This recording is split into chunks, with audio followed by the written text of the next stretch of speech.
Assalamualaikum warahmatullahi wabarakatuh.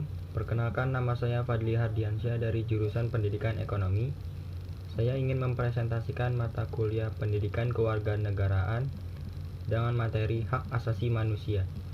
Pengertian hak asasi manusia. Hak adalah kekuasaan atau wewenang yang dimiliki seseorang atas sesuatu.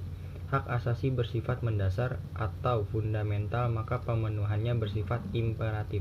Artinya, hak-hak itu wajib dipenuhi karena hak-hak ini menunjukkan nilai subjek hak atau perintah yang harus dilaksanakan.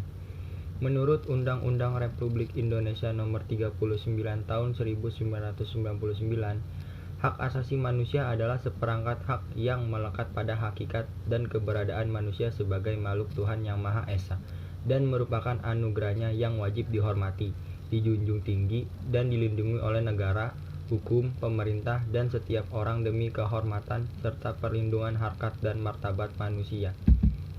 Sifat hak asasi manusia ada individual, universal, supralegal, kodrati, kesamaan derajat.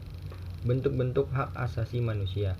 Dalam UUD 1945 Amandemen 1-4, hak kebebasan untuk mengeluarkan pendapat pasal 28E ayat 3, hak kedudukan yang sama di dalam hukum pasal 27 ayat 1, hak kebebasan berkumpul pasal 28E ayat 3, hak kebebasan beragama pasal 28E ayat 1, hak penghidupan yang layak pasal 27 ayat 2. Ada di dalam Undang-Undang Nomor 39 Tahun 1999. Yang pertama ada hak untuk hidup pasal 9, hak wanita pasal 45, hak anak pasal 52, hak mengembangkan diri pasal 11, hak berkeluarga dan melanjutkan keturunan pasal 10. Pelanggaran hak asasi manusia. Dalam Undang-Undang Republik Indonesia Nomor 39 Tahun 1999 yang dikategorikan pelanggaran HAM yang berat adalah pembunuhan massal atau genosid, pembunuhan sewenang-wenang atau di luar putusan pengadilan, penyiksaan, penghilangan orang secara paksa. Kasus pelanggaran HAM yang pernah terjadi di Indonesia.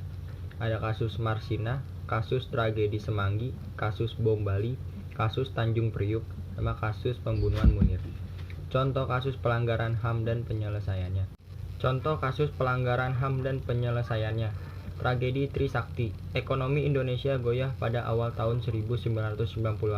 Krisis finansial Asia sepanjang 1997 sampai 1999. Mahasiswa pun melakukan aksi demonstrasi besar-besaran ke gedung DPR atau MPR, termasuk mahasiswa Universitas Trisakti.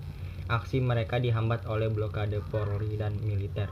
Aparat keamanan pun mulai menembakkan peluru ke arah mahasiswa. Para mahasiswa panik dan berlindung di Universitas Trisakti. Pada pukul 8 malam dipastikan 4 orang mahasiswa tewas tertembak dan 1 orang dalam keadaan kritis. Hak yang dilanggar dalam peristiwa tersebut adalah dalam kebebasan menyampaikan pendapat. Hak menyampaikan pendapat adalah kebebasan bagi setiap warga negara dan salah satu bentuk dari pelaksanaan sistem demokrasi Pancasila di Indonesia. Penyelesaiannya, menurut saya diperlukan partisipasi masyarakat untuk ikut turut serta dalam proses penuntasan kasus ini. Jangan hanya yang berjuang para keluarga korban dan beberapa aktivis mahasiswa yang peduli dengan masalah ini. Seharusnya masyarakat dan mahasiswa tidak tinggal diam karena pengusutan kasus ini yang belum sepenuhnya selesai. Sekian presentasi dari saya. Wabillahi taufik walhidayah. Wassalamualaikum warahmatullahi wabarakatuh.